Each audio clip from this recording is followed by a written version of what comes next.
Good evening and welcome to our March 3rd, 2026 Committee of the Whole meeting of the Exeter Township School Board. Please rise for the Pledge of Allegiance.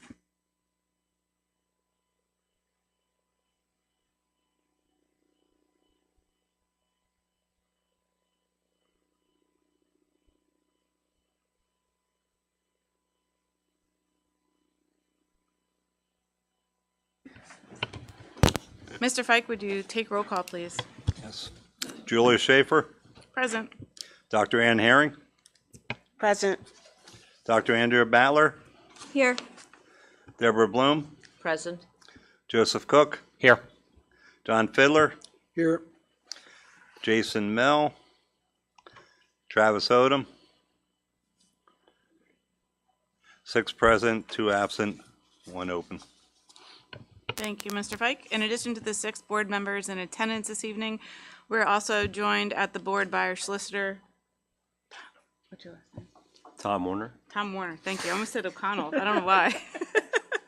And members of the school district administration, including Dr. Christy Haller, Superintendent, Mrs. Dawn Harris, Assistant Superintendent, Dr. Josh Hoyt, Director of Teaching and Learning, Mrs. Diane Skornovaki, Director of Human Resources, and Mr. Fike, who serves as our Business Administrator and Board Secretary. Before we begin, I'd like to announce that the Personnel Committee met prior to this meeting to discuss personnel, and I'll hand it over to Dr. Haller quickly. And please note that Travis Odom is here at 6:02. Thank you, Julie. I just want to welcome our Awatin Creek staff here with us this evening. So you're here for a great presentation, so we're glad to have you. I also wanted to just let everybody know that and congratulate our boys high school basketball team. The photo is behind me.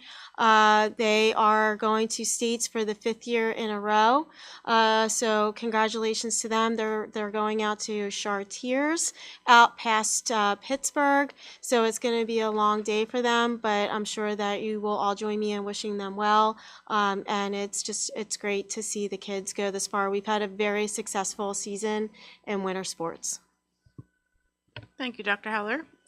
Attached are the meeting minutes from last month's board meeting, Committee of the Whole from February 3rd, 2026, and board voting meeting from February 18th, 2026.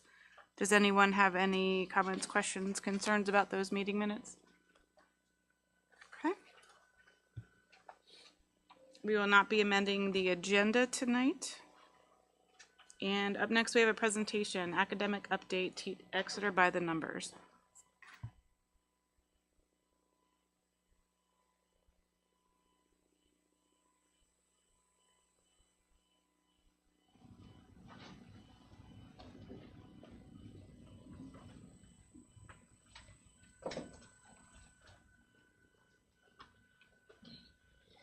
Thank you. So tonight we're going to be doing our academic presentation, and we've titled it Exeter by the Numbers because the bulk of the presentation is about how Exeter performed in standardized state assessments, which of course we know is only a piece of the story of what we do here for students in our district. There's so many other things that are great about Exeter.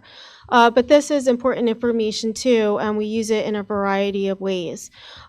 Typically, we do this earlier in the year. However, the state was delayed in sending out and publishing this school performance profiles, which are available to everyone in the state of Pennsylvania. And we wanted to take our time, really dig into the information and make sure that we had a cohesive presentation for the community. So that's why we're doing it now. The group of people that will be presenting this, including myself at various times, is our Director of Teaching and Learning, Dr. Josh Hoyt, our Supervisor of Secondary Education, who is Dr. Joe Alcaro, and our Supervisor of K-6, and that's Mrs. Becky Bush. So at this point, I'm going to turn it over to Dr. Alcaro. Good evening, everybody. As Dr. Haller said, we're going to be focusing on kind of a bunch of different numbers tonight. One of the first set of numbers that we're going to be looking at is actually not around assessment scores, but it's going to be about graduation rate. And just like the state was kind of delayed in their reporting of assessment data, this is a lagging indicator as well. What you have with graduation rates is it's a 2-year delay when it comes to what your actual rates are.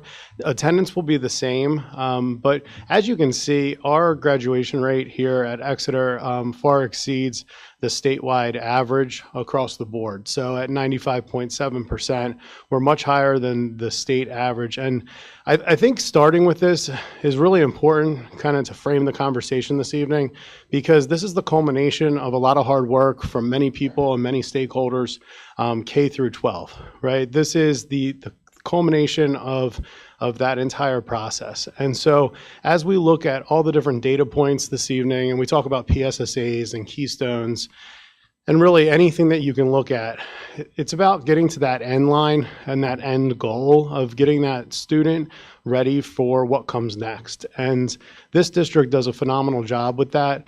The high school team especially works very hard making sure that every student has a plan for after their high school experience, making sure that they know kind of what they're ready for, after high school ends. So if you want to go to the next slide. Speaking of that, our career standards is really a point of pride here within our numbers at Exeter. Our career standards goal, our Chapter 339 plan, is at a 97.9%. Now, this is a little bit of an odd statistic because if you don't know what Chapter 339 is, it's about career and work standards. So throughout a student's K-12 experience, they're doing many different things throughout our programming and all of our different buildings, and they're collecting what we call artifacts.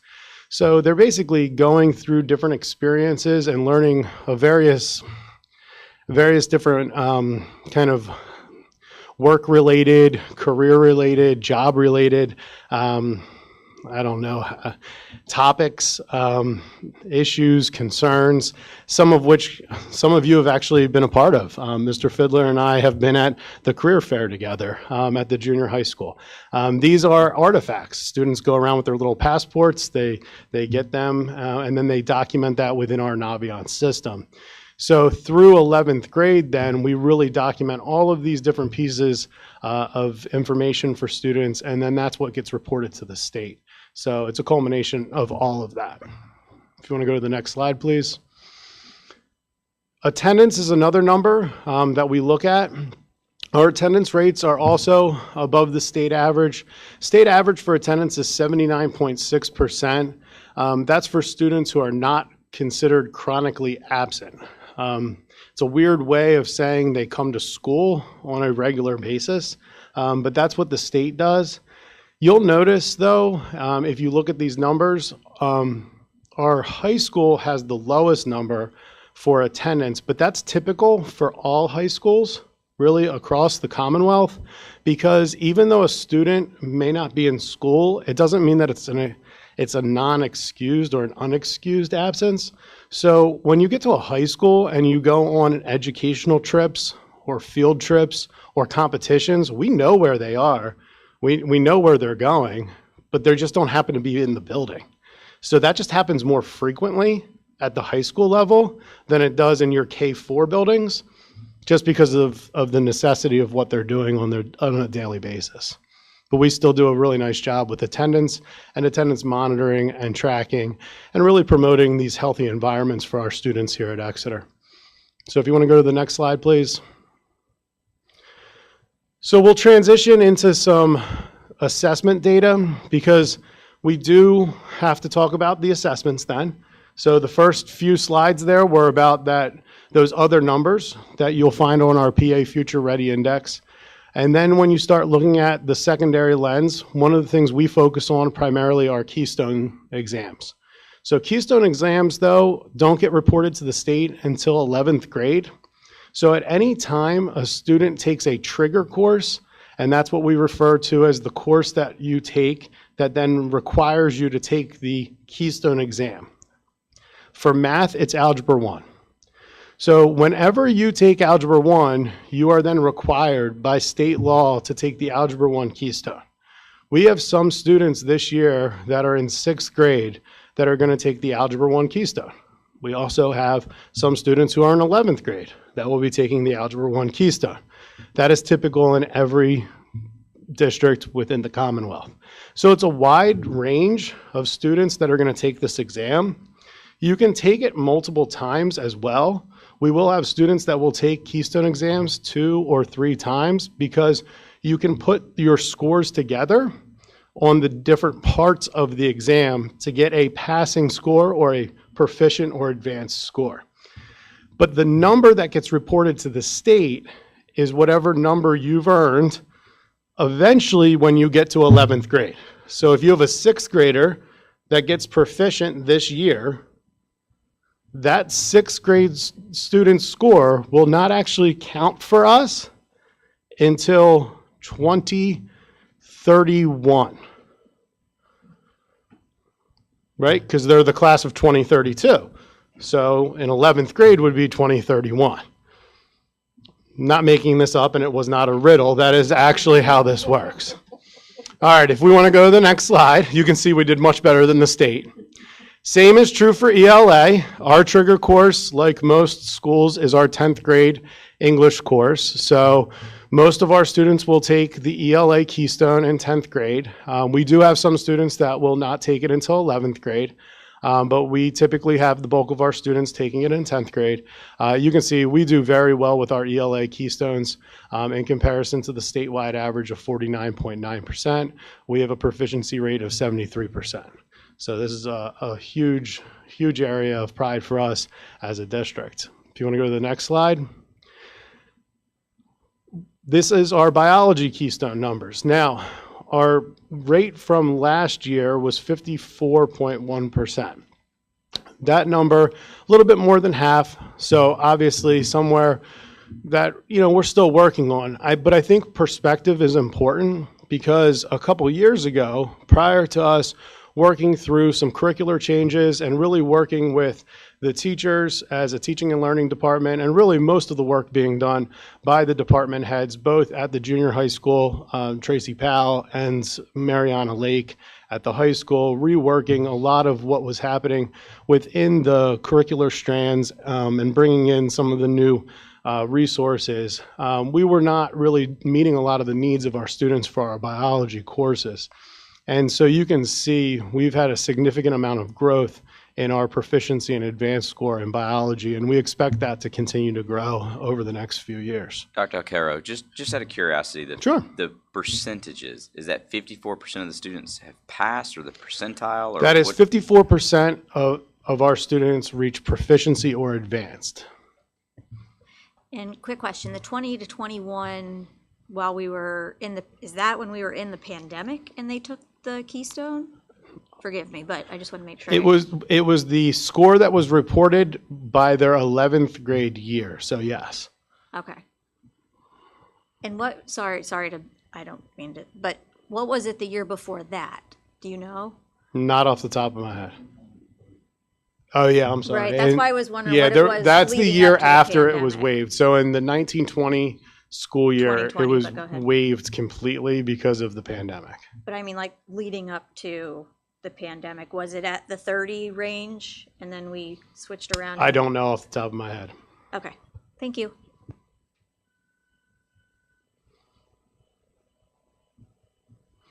All right, so my time is done. I'm going to transition over to PSSAs then and introduce Mrs. Becky Bush. Oh, yeah, this needs to be lower. Good evening, everybody. As Dr. Alcaro stated, I'm going to transition us into the PSSA, which is given in the spring for grades 3 through 8. And first, I'll talk to you a little bit about math. When you're looking at our math scores, you can see that our Jackson, Waldo, Watton Creek, and Rifton schools all outperformed the average state score, which was 41.7%. One of the things that I always like to keep in mind when I'm talking about these scores is, yes, these students are tested in grades 3 through 8, but really the work that goes into the classrooms of K1 and 2 really have an impact on what's happening in these classrooms. So I'd like to keep that in mind when I'm looking at these scores, that really we're looking at them as a whole system starting in kindergarten as they're moving up through our grades. Josh is going to talk with you next, and then you'll get to hear from me again. Right. So when we talk about mathematics here, we are looking at performance measures here that are, again, it's what is expected by the end of that specific grade level. So just keep in mind that we have a number of students that are trying, in our classrooms, our teachers are trying to balance of what they need versus what is expected. And so because we have such a diverse need where students might be, have needs from a grade level before or two before, our teachers do a wonderful job of trying to balance and differentiate that instruction. But in the end, all students who qualify and are expected to take that PSSA are taking it based upon that specific grade level. So we'll go to the next slide here, and we'll take a look at the schools here that did not outperform the average statewide, but there's context that comes along with this. As students move up in math, as you get into your 7th and your 8th grade PSSAs, with the shift in PA core, basically the 7th grade PSSA is equivalent to the first half of Algebra 1, and the 8th grade PSSA is the equivalent of the second half of Algebra 1. And the research will tell you that not all students are developmentally ready for algebra until almost 9th grade. So it puts us in a conundrum here. So when we have students taking the PSSA, and if they're in Algebra 1 in the junior high, they also have to take the Keystone. So these teachers have to prepare the kids for 2 different assessments with 2 different curricula at 2 different times of the year, written with different standards. So it's trying to balance and really, do what's best for those kids. So you might look at that number and go, it's less than half. But when we do a comparison to the county, we are in the top third in the county for math PSSAs. So again, you can go as deep as you want with the numbers, but those are things to, obviously it's an area of concern, but it's also something for us to celebrate within the county so that we can continue to get better. For Lorraine, we were about 7 percentage points below the average. And when we talk about our plan moving forward with mathematics, you're going to see some things that we have been doing concurrently in this year and things that we will be doing moving forward to address some of those things with regards to mathematics. Dr. Hoyt. Similar question to what Travis asked. The percentages here mean what? Is it proficiency again? That's correct. Every percentage that you see for a Keystone or a PSSA is the percentage of students who were proficient or advanced. And basically that numerator is the number of students who are proficient and advanced, and the denominator is the number of students who were enrolled at that time who were eligible to take that assessment and should have taken that assessment. So that also includes any students who might have been absent or who opted out of the assessment. They get calculated within that. Okay, thank you. But I guess what I'm having trouble understanding is the state average of 41.7. That's nothing to write home about. 41.7. No, but again, if you think about the end of 7th grade math, a lot of people think that 7th grade math is fractions, decimals, percents. 7th grade math, the end of it, is doing linear equations, solving linear equations, sometimes getting into linear inequalities. So again, you're getting into higher algebraic content, and that's what the state says every 7th grader should know at the end. It's not what you would consider some of the most functional math skills, per se, to leave somebody who's that age. Okay, thank you. All right, you can go to the next slide. All right, so we look at ELA. I'm going to turn it back over to Mrs. Bush. Dr. Hoyt and I will be trading places quite frequently. Thank you. So as you are looking at our PSSA scores in ELA, you can see that Rifton and Owatton Creek both scored above the state average of 49.9%. You can turn to the next slide. while Jackson, Lorraine, and the junior high were below the state average. Although these schools were below our state average, they were above the county average. The county average for grades 3 and 4 was 41%, and the county average for grades 5 through 8 was 44.3%. So while we did not outscore the state average, we did outscore in the county. Quick question, Ms. Bush, I'm sorry. So at the beginning, and it says the state average was 49.9. Now you just took that apart for us with, third, fourth, fifth through eighth. 49.9, they just clump it all together, 3 through 8? They certainly do. Okay, so I just wanted to make sure that that wasn't just, a certain, thank you. Mrs. Bush, Yes. what skills are they being tested on in these tests? Sure. What are they expected, Dr. Hoy talked about what the math test is expected to measure. What are we measuring here? So here we are measuring students' ability to read and write and speaking and listening. But the speaking and listening part we were working on in our classrooms. Obviously, they're not speaking and listening during the test. They're working on informational text and literature text and the comprehension that goes into that. They're also doing some writing, and they're working on grammar within that. The assessment is looking at how well they write in comparison to what they're reading. So really constructing some responses based on the information that they're reading in texts. You're welcome. You can go to the next slide. Oh, yes, hi.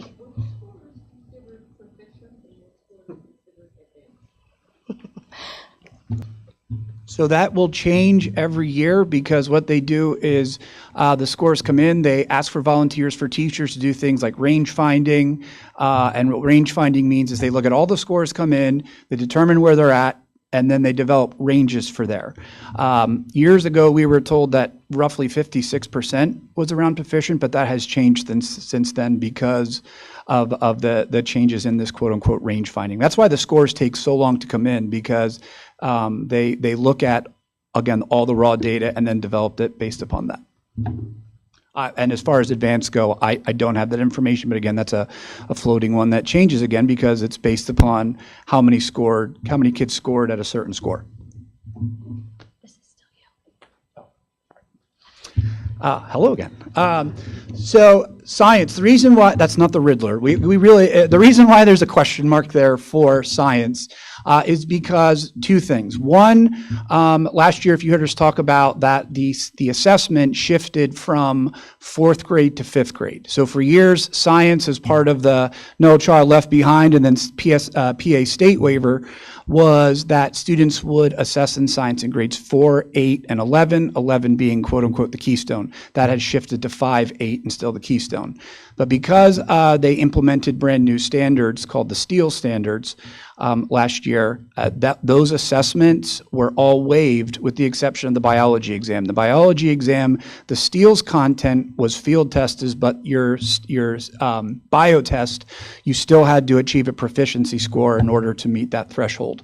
So this current year will now be the first year that the science assessments count, and we'll be interested to see what those scores look like, because the state has not provided any district in the Commonwealth with any type of assessment data from the field tests whatsoever. And at this point, as of today, they still even haven't released quote unquote practice questions and such, which would be on the PSSA. I am confident we will get them in May. You can go to the next slide. So what we are looking at here is we wanted to give you some ideas of, and you've heard us talk about this, some of the academic updates, some short-term objectives and gains we've made, as well as some long-term objectives at both our grade spans and the district as a whole. So we broke this down to our K to 4, our 5, 6, our 7, and our 7 to 12.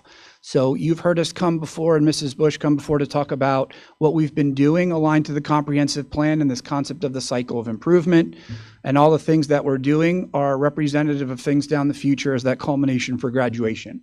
So we've done a lot with the UFLY, which is the University of Florida Literacy Institute, for our primary grades with bringing in professional development and ongoing support.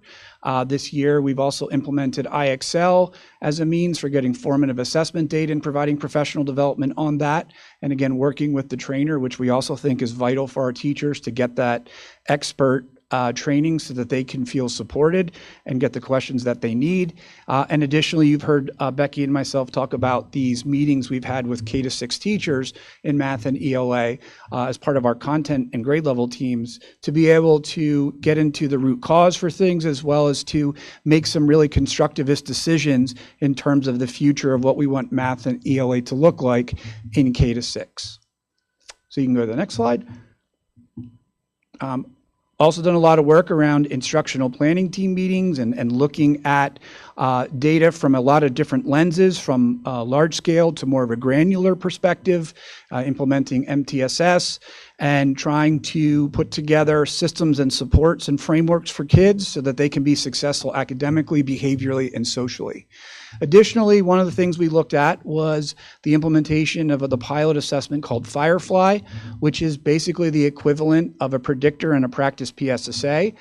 We put that into place in February this year, and then during the February in-service, the teachers got an opportunity to get training on those reports, and we're going to continue looking at that data as another source for us to develop a plan to support kids for when they take the assessments in April. You can go to the next slide. Additionally, you're going to see some similarity in some of these things for 5 to 6, and it makes sense because we look at Rifton as an elementary school as well. Although it's a different location, it still fits to what we believe is our K-6 elementary model. So we're keeping things very consistent so that we have a system and a framework for our improvement. So when, again, you see the things there regarding to IXL, our grade level curriculum meetings. And then one of the things that is a little different in Rifton compared to K-4 is that the teachers there don't teach everything. They teach a specific content area. So 5th and 6th grade have a math teacher on the team, an ELA teacher, a science teacher, and a social studies teacher. So in addition to team meetings that we also have content area meetings. So that way all the 5th grade math teachers on the different teams can get together to take a look at math data as a whole, math pacing and such, so that, again, we can create that common equitable experience for our kids as they go through. Additionally, again, you see the instructional planning team meetings with new administrators in Rifton to start the year.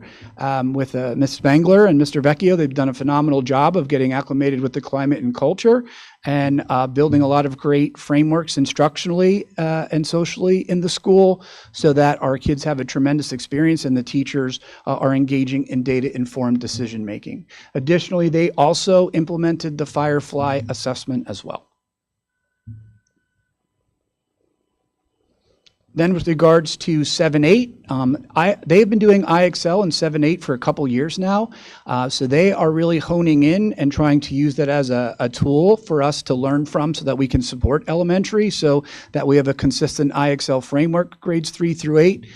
They've been doing a lot of work with Dan Wilczek, one of our tech and instructional coach, along with Dr. Alcaro and the department leaders and the administration in the junior high with Mr. Brown and Nicole. They've been doing a phenomenal job just making sure that they're getting with the teachers and supporting them for what they need with regards to their department meetings. Additionally, our ELA and math departments have implemented new resources this year that we brought before the board last year. They had a lot of professional development around that new resource, Big Ideas, which connects to the same resource in the high school. So the kids are hearing the same language as they transition from one building to the next with regards to our math program.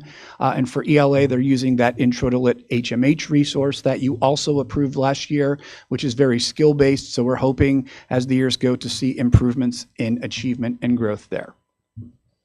Additionally, we've been working with Mr. Brown. He came and talked about his flex period to work with students for what they need. So that is something we're looking forward to supporting as the years go too. And then when we start to talk about the high school, Dr. Alcaro did an amazing job to start this year to bring in that resource Albert IO into our high school, which provides a lot of great preparatory work for SAT, PSAT, AP, as well as just other resources for the teachers in those content areas to be able to provide formative and summative assessments and just resources to support themselves within their content area. And within our department meetings and our work with our department chairs, done a lot of work around those STEELS standards implementations. Again, the high school switched from their current version to the new version that the junior high was using. So they had professional development on the use of that. And additionally, the high school administration, along with the counseling staff and Mrs. Leonard, have been doing a lot of work with around MTSS and really looking at those supported study halls to give kids targeted intervention so we can get them across that finish line at graduation.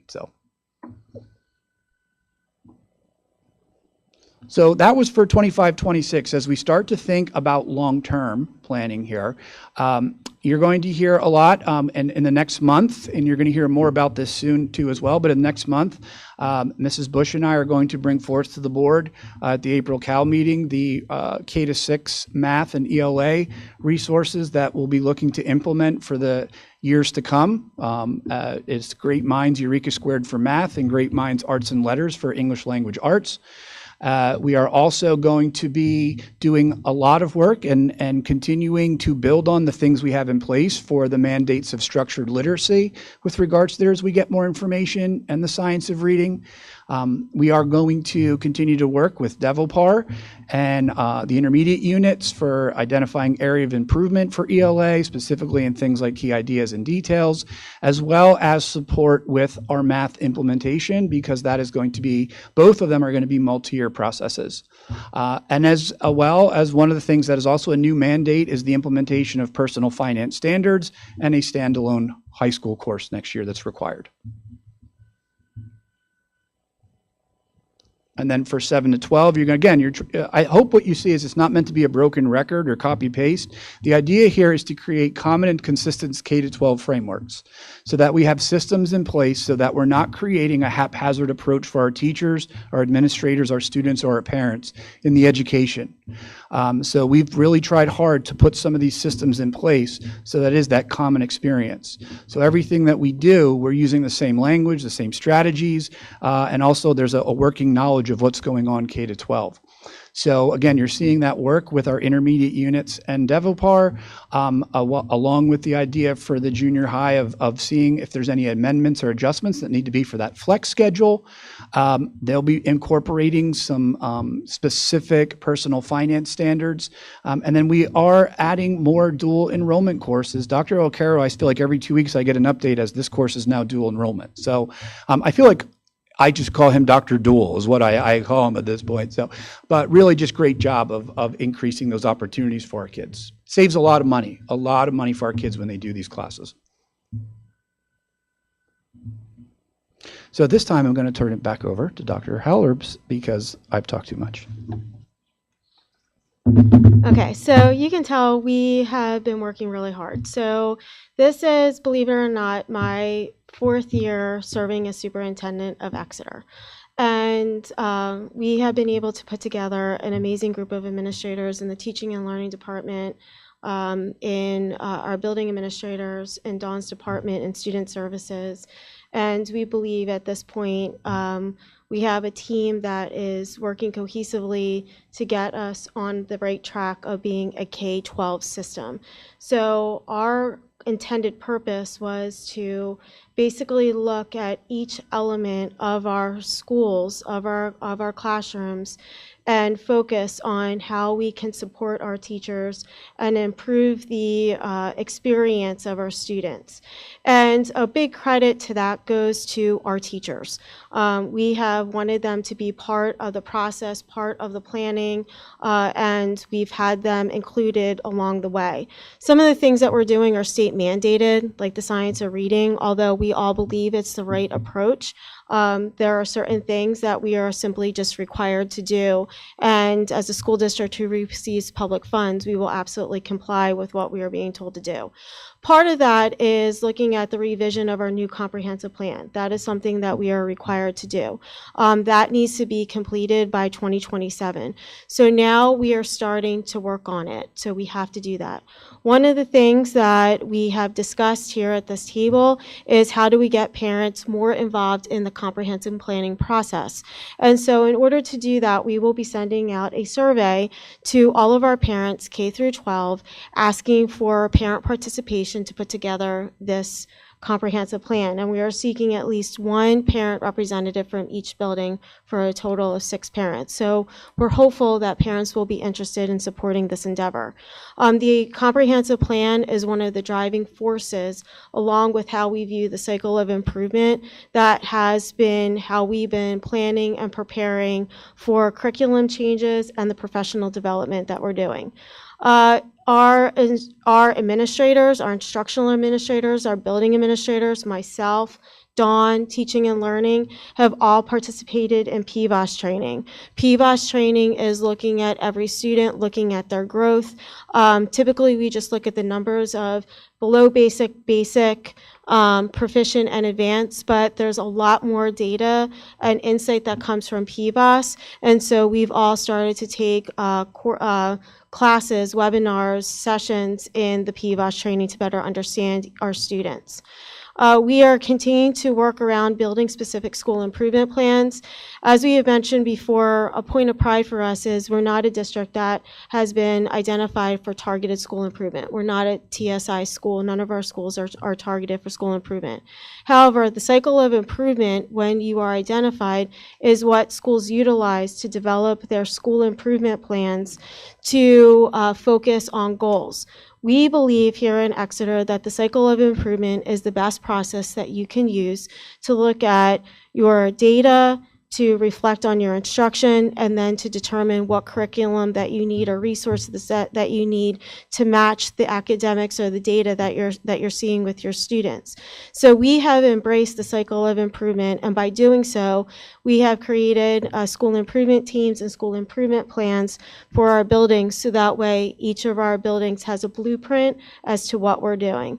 And again, we're going to continue to collaborate with DevoPAR and with our intermediate units, because sometimes bringing outside people in to help us look at our data, look at our instruction in a different way, makes us really reflect on our practice and helps us make better decisions about how to move forward. Because sometimes I think it's really easy to be like, oh, we've done this or we're doing this, but we're not digging down deep enough to figure out what's the next steps or how can we expand upon that.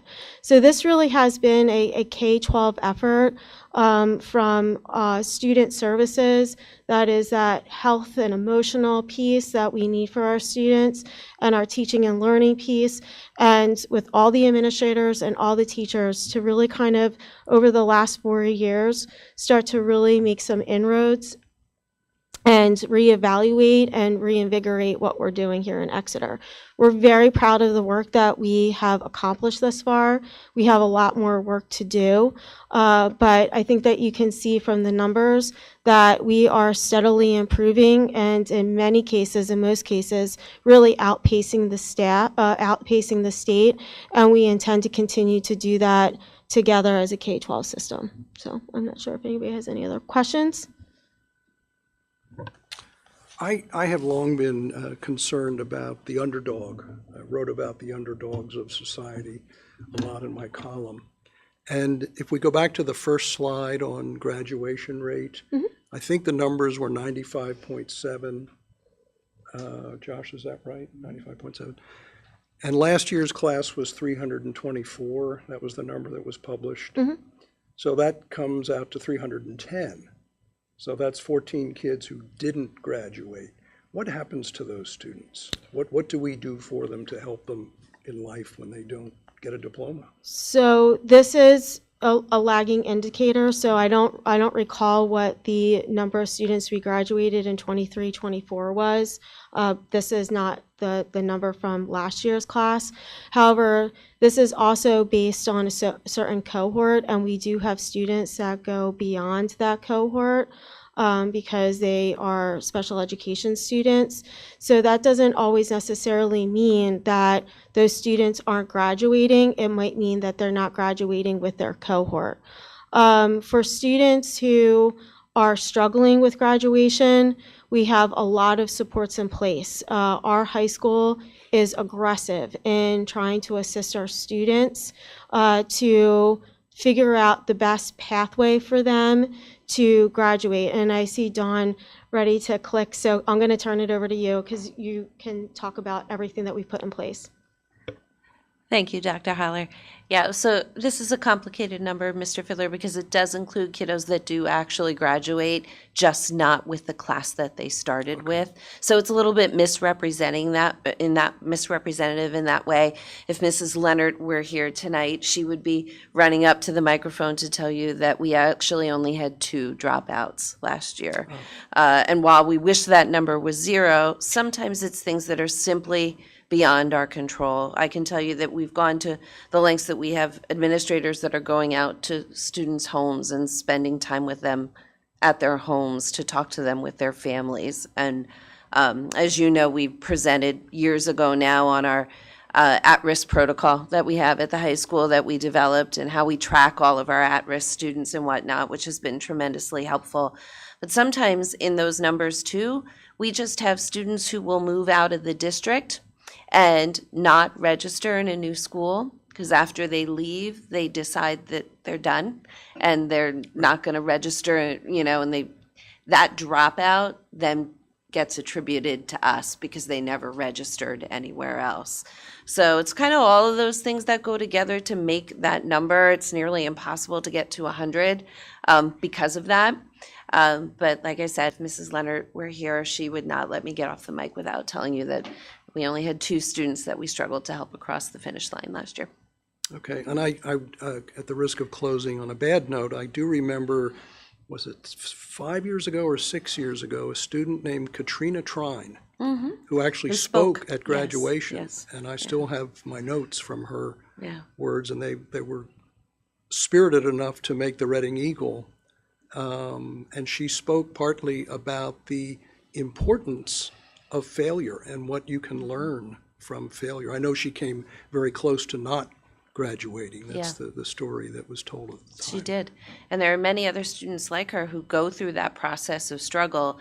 And I think that's one of the things that our administrators at the high school and our teachers, our teaching staff at the high school are really in tune with and really work hard to help students understand that just because you have a temporary setback, because there's lots of those that can come along the way, that doesn't mean that you just have to throw in the towel and be done. And I, constantly am hearing about students that are sort of getting a fresh start up there from the staff and with the administrators, and they have that approach of every day is kind of a new day, and Mr. Brown very much has that approach at the junior high as well, because that is where those struggles we start to see those struggles there in the junior high that lead into the high school in terms of being at risk for dropping out.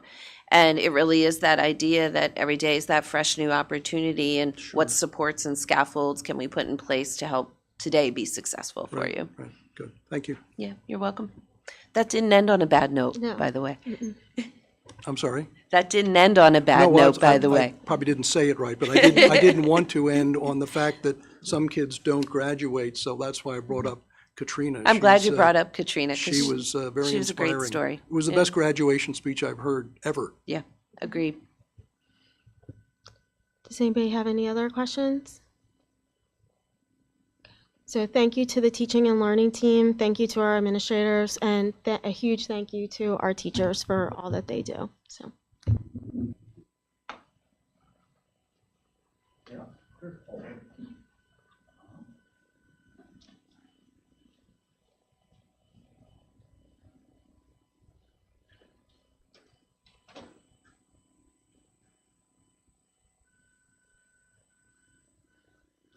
Thank you, everyone, for that wonderful presentation. We'll be moving on to public comment, but there is no one who has signed up. Is there anyone in the audience who would like to speak on any agenda items? Okay.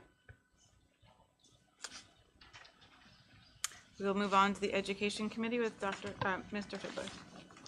Thank you, Mrs. Schaefer. Item A is for information. We will not require a vote next time. Field trips within the 60-mile radius.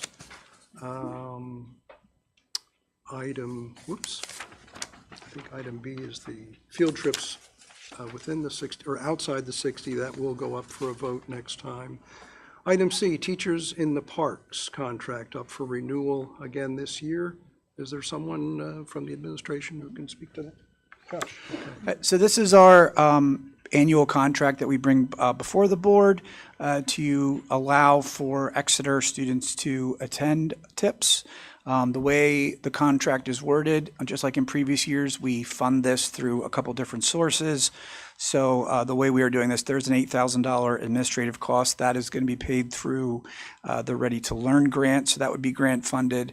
We're additionally looking at scholarships for ESL students that would allow us to pull with the use of Title III funding. And then the remaining balance there would be from the general fund, which is where our schools work to identify students who would benefit the most to be able to attend the program, and they work with reaching out to those families. Any questions? I have a couple questions. For clarification purposes, it says that we are going to be funding 33 students at a cost of $325 a student, correct? That's correct. Okay, and then that does not include the administration cost? Yeah, so the administration cost is something separate. Okay. Yep. All right, so if you divide, so our cost per student technically is more than $325 if you add the administration costs in and divide by, okay, all right. And I know in the past we've asked some questions regarding how we are tracking and monitoring these students.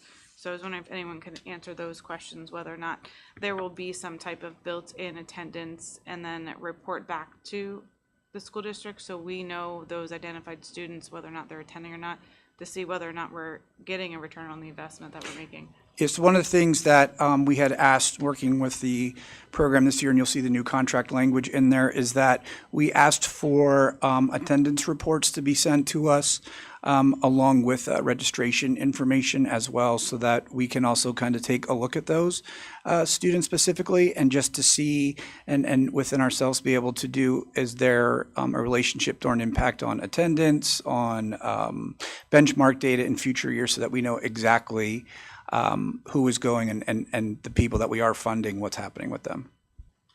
Thank you. You're welcome. And do you know specifically how many students that we identified last year attended? I don't have that off the top of my head, but I can get you that information, so. Okay, I do just believe from conversation, it might have been like 4 or 5. ESL. Yes, okay. Yeah, but we still had other students that attended beyond that as well. But if you want the total number, I can get that. Yeah, just the total number of the ones that we are funding, like how many, what is the percent of the ones that we are putting the money out for are actually attending these programs? I mean, no? We were not provided it last year, even though we did ask for it, we were not provided with it. Okay. Yeah, what we were provided for were the number of students who were covered under the ESL grant or a Title III grant, which we commonly refer to as our ELLs, our English language learners. We have that information. So in this particular contract, we wanted it to be clear, because the board had asked for that data last year, to ensure that we had numbers as to exactly how many students did regularly attend the program. So do we feel the language wasn't specific enough last time? That's correct. They interpreted as wanting it to that we were only asking for attendance for our students who we funded through Title III, but we had wanted it for everyone. So we just worked with them to make the language more clear. And based on the contract, whether or not students actually attend, don't get any money back, correct? Yeah, so the way that TIPS works is we have to determine a number, and then we pay for the administrative costs and the seats ahead of time. We don't pay as we go. And so, it is a cost to the district, and we want to make sure that we know how many students are attending regularly. It's a fantastic program, but it's only a fantastic program when students regularly attend.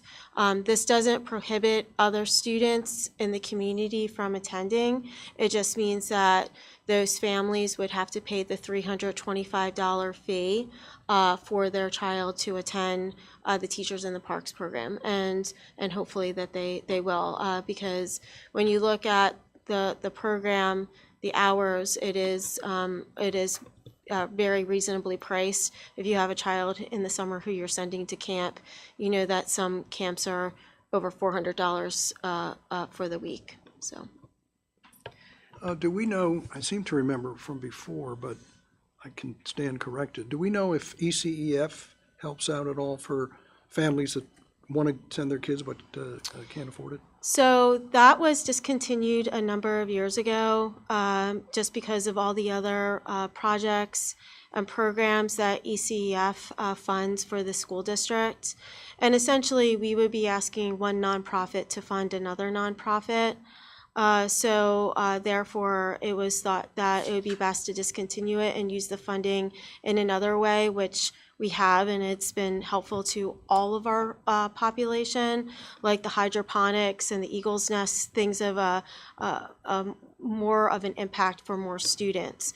So that has stopped. Thank you.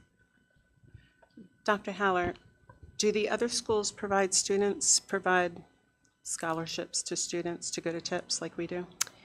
So I believe that the Wyomissing School District still uses TIPS, and I believe that they fund it in a different way. Antietam School District also still utilizes TIPS summer program. However, they were the recipient of something called the 21st Century Grant a number of years ago, and that grant is no longer available for us to be able to apply for. So we're one of the few schools. I believe that we only are one? self-funding, yes. Okay. And why? And we picked 33 because that's the number of the students that were identified for the need, specifically 33? Okay. Any other questions? All right, moving on to item D, Great Minds Professional Development Contract. And my guess is that's Dr. Hoyt again. So this is professional development that would be contingent upon approval of the resources next month. This would be with the trainers from Great Minds for both language arts and the Eureka Squared math program. The reason why there are 3 days is they have caps on the enrollment. So I'd be looking at 3 different dates in August.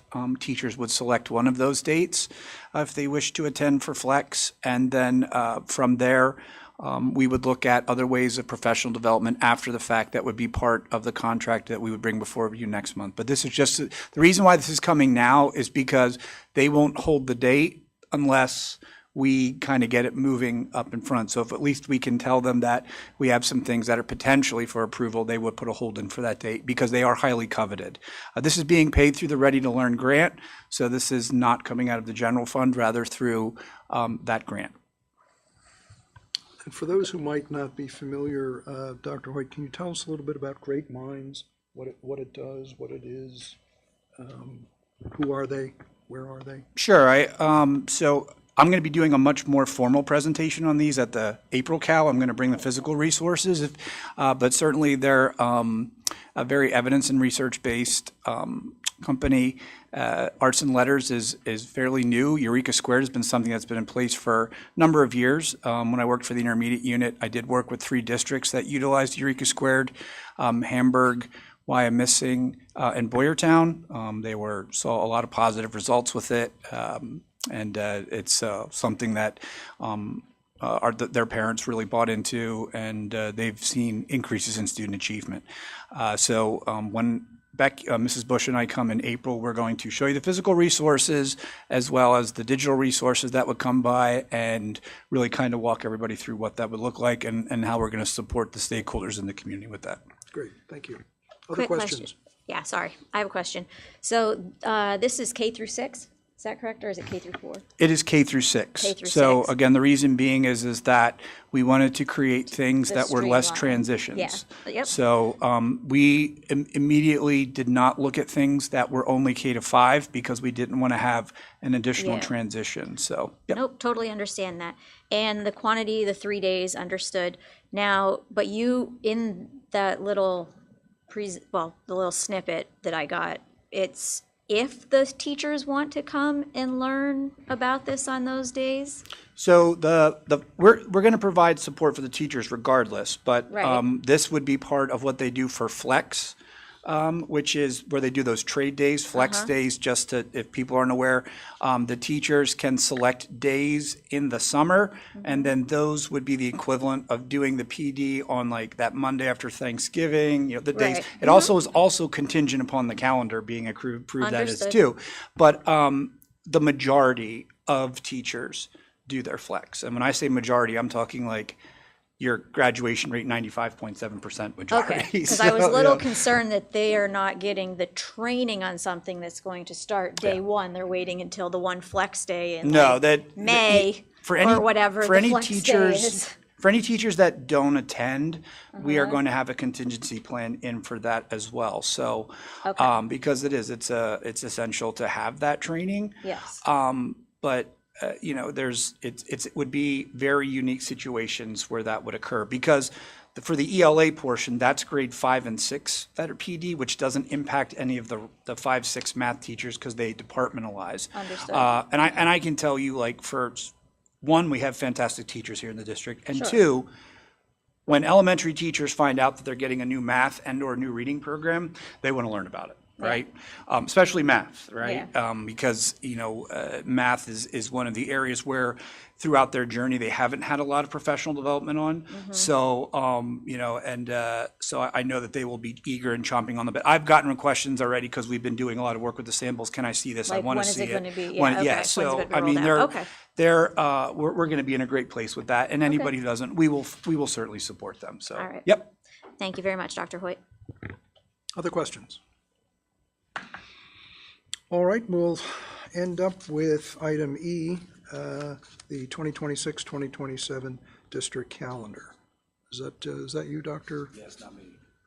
Dr. Haller? So once again, we're going to discuss the calendar. So this calendar is a little bit unique this year. The first calendar we presented did not have any snow makeup days. We really have a split community on this. There's some people that would really only like to see snow days, and there's some people that would only really like to see virtual days. Over the last several years, we've had a combination of both. This winter has been somewhat unique in the fact that we've had a lot of snow, which I hate. But nonetheless, when it's unsafe to go to school, we are not going to be bringing students and staff in. Having reviewed or having had the board review this calendar, there was some interest in bringing back a second calendar that included snow makeup days. It is certainly up to the board as to what you would desire for the calendar ultimately. However, we really believe that we need as much time for professional development as we possibly can. I know the board is aware that PDE has changed, or really state legislation has changed as far as the number of days and hours. Previously, school districts were required to go to school 900 hours for elementary, 990 hours for secondary, and 180 days. You can do more, but you couldn't do less. So there are some districts that went over 181 days. Exeter, years ago, had 181 days in their calendar. Now, what they're saying is that you can do either or. So you can do 900 hours, 990 hours, or 180 days. The reason for that change is to give school districts more flexibility. It's because of the number of mandates that we have as far as professional development that school districts need that flexibility. We have a lot of required trainings that the state says that we are required to do. Many of them are around student safety, which completely makes sense, right? Like, we're here to keep kids safe and to teach them to learn. However, in doing so, we also are required to do other trainings, such as structured literacy, which again is new legislation that we must comply with. We need the teachers here in order to do this, and we can't front load everything in the beginning of the year or put everything at the end of the year, because that's not the best way for adults to learn either. So we need to make sure that we are thinking thoughtfully about our teachers and what's appropriate for them over the course of the year and how best to meet their needs so they can best serve our students and their needs. And we believe that the first calendar that we developed and presented to the board does that. It's a unique situation because this year we're adding in those 1502 days. We hadn't had to do that in the past, and we are hopeful that we won't have to use them, and we may not need them in the future. But the second calendar that we have presented to the board does include 2 snow days, and one of them is on Martin Luther King Day, which again is not our desire, but if we are being asked by the board to select snow days, then that is one of the 2 snow days we selected. The other snow day we selected was that Friday in June 4th, which, you know, I'm a parent of 3. I have one still in school, and I don't know how much learning she's really going to do that day. She'll be in school, but I don't know that it's beneficial. So again, we were asked to present the second calendar with the desire to have 2 actual snow makeup days, and that's what we did. But the first calendar is the one that we believe serves the district best this coming year. If we have more snow than 5 virtual days, then we have to reevaluate, and we put a disclaimer on both calendars that we may have to make them at the end of the year. Anything's possible with the Pennsylvania winter. But again, we don't have the most half days in the county. We don't have the least half days in the county. We believe that kids learn best when they're in school, and so we want kids in school as much as we can. So we have 79 days allocated with over the number of hours, because we believe that is best. And, you know, if we have a bad winter, we do have the 5 virtual days that we can utilize. So that hopefully answers your questions about the calendar. And we know we're starting early, but if you start late, then you're ending late. If you start really early, then you end really early, and then parents are left with no options because camps don't start until usually the second week of June. Like, what are you doing with your kid in May? You know, like, so, you know, I think there's a lot of things to consider. Parents do have flexibility with educational trips. So if you would like to put in an educational trip, you can most certainly do that. But again, we have developed a calendar that we think best serves the needs of our district for next year, especially with all the required mandates and the new programs that we're bringing in. I have one question. Oh, I'm sorry. Did you want to go first? Okay, I'm sorry. With the one where you added the snow day on Martin Luther King Day, excuse me, was there any particular reason why that was the snow day and it wasn't the 15th, and the 15th, or the Martin Luther King Day could be considered the 1502? Is there a reason it, like, the 1502 can't be Martin Luther King Day? Martin Luther King Jr. Day? Sorry, excuse me. So typically Martin Luther King Day is an off day. Correct. So we could have done the 15th as a 1502 day. We could have done the 18th. We just chose to do the 15th. It was recommended that we select 5. Understood. And I totally understand the selection of the 5. I appreciate that. And I do like I do like having a snow day. Honestly, my kids are older, so, you know, I mean, take that as it is, because when they're younger, it's different, so I understand.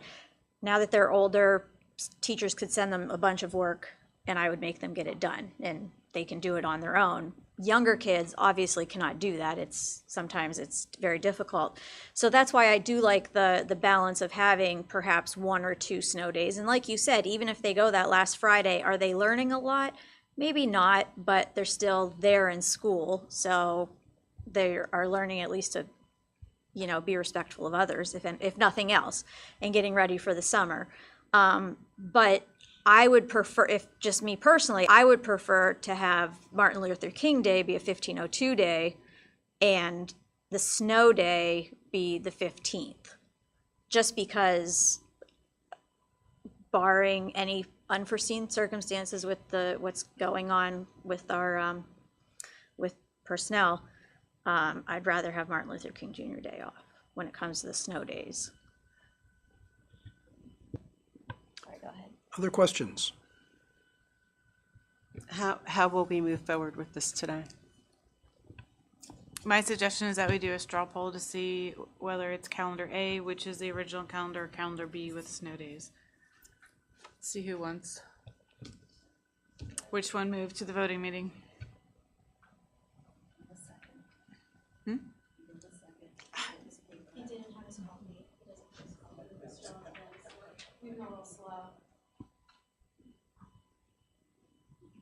Straw poll will be A or B, right?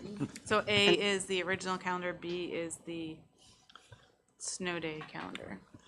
Dr. Andrew Battler, B. Deborah Bloom, A. Joseph Cook, B. John Fiddler, A.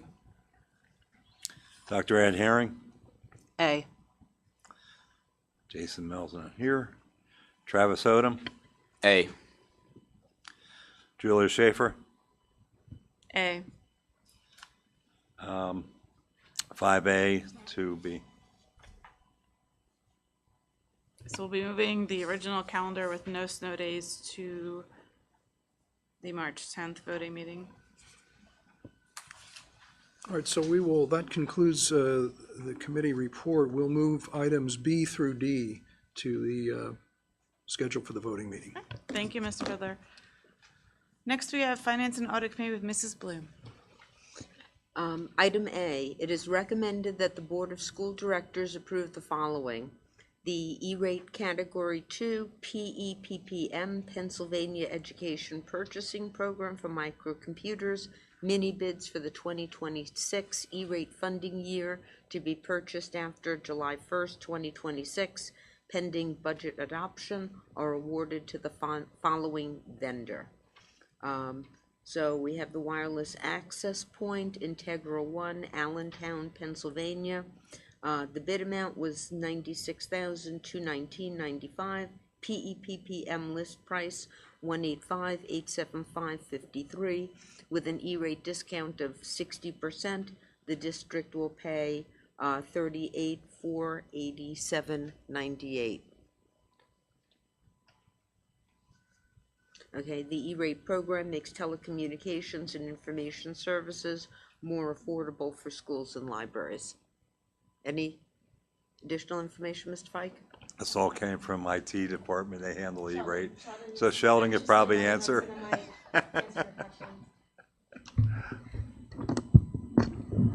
Sure. Yeah, so this is a 5-year license for our wireless access points that give us the internet connectivity throughout the buildings. As you can see, the bid price is well below list price, as well as the bid selected is the lowest bid, and with the 60% E-rate discount as well. I mean, it's a huge savings for the district. And Sheldon, is this a continuation of what we have now? It is, yes. Thank you. But And just a with the clarification, E-rate this is program, you have to bid it every year. Correct. This is for the subscription licenses, or this is additional hardware? This is subscription licenses for hardware that we've already purchased. In past years, we've purchased the hardware. Just how they structure their licensing So we were good with the hardware that we purchased in the past years, but now we had to re-up on the licensing. Might as well stay up for the next one. Sure. Yeah, okay. And any more questions or comments on A? Okay, B, it is recommended that the Board of School Directors ratify the following: the Master Telecommunication License Agreement between the Berks County Intermediate Unit and Exeter Township School District to continue to provide county-wide, regional, wide area network services to member districts that choose to participate in the 5-year consortium. Price is $2,580 for 10 months, $1,628.04 after the discount.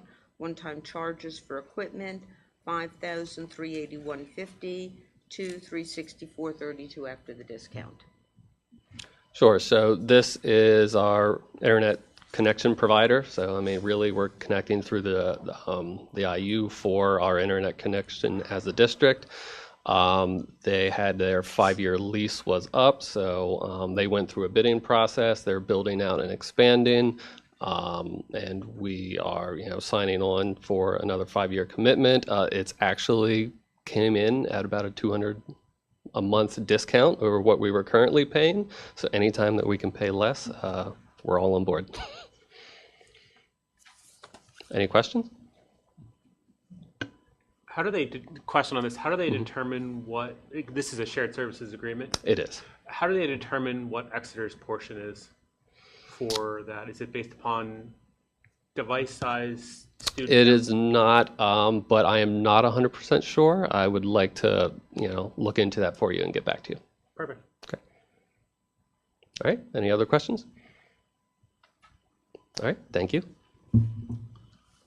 Okay. Then we'll be moving A and B onto the voting meeting. Okay. Thank you, Mrs. Bloom. Next to Facilities and Transportation Committee, Dr. Battler. Thank you, Mrs. Schaefer. It is recommended that the Board of School Directors approves the Atlas Transportation Contract, including ESY, for the 2026-2027 school year, and that is attached.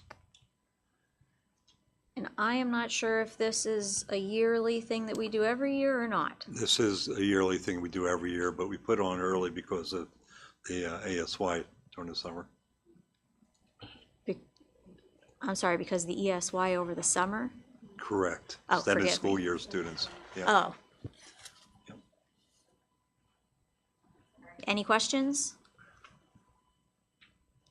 All right, in that case, we will be moving that to the voting meeting. And that is everything for Facilities and Transportation. Thank you, Dr. Battler. Personnel with Dr. Herring. Sure, we'll be moving to the agenda: resignations, appointments, change of status, as well as leaves of absence. And that's everything. If I could just make just a note, because Dr. Alcaro won't be here on the 10th, I'd just like to thank him for the time that he's been here with us. I was not joking with him back there about there's still time to pull his resignation. But it's been truly a pleasure to work with Joe these last number of years.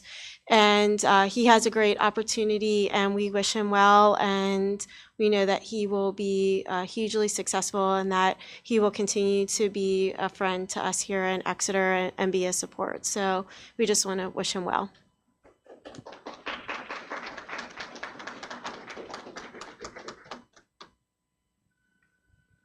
Okay, thank you, Dr. Herring.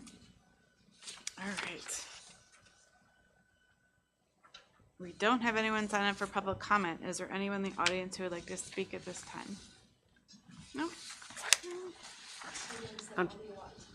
I know, they did. Danny doesn't want to talk. I'm sorry, Mrs. Schaefer, and nothing for Policy Committee? No, we don't have anything for Mr. Mill.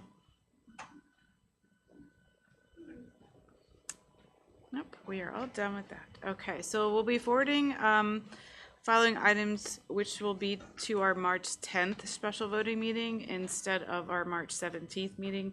Education Committee, B through E, Finance and Audit, A through B, Finance and Transportation, A, Personnel, A through D. Are there any board members who'd like to be here at this time? Nope. Okay. Just want to remind everyone that the deadline to submit letters of interest and resumes for the board director vacancy is tomorrow, March 4th at 11:59 p.m. You can email me directly at jjschaefer@exetersd.org. We will be holding interviews on Monday, March 9th, starting at 5:30 p.m. And then we will have a special voting meeting on Tuesday, March 10th at 6 p.m. Our next voting meeting on the 17th will be held at the Berks Career and Technology Center in Ole. Let's see here. And after this meeting, we will be convening an executive session to discuss contract negotiations and our board vacancy. If there are no objections, we adjourn the meeting. Hearing none, meeting adjourned.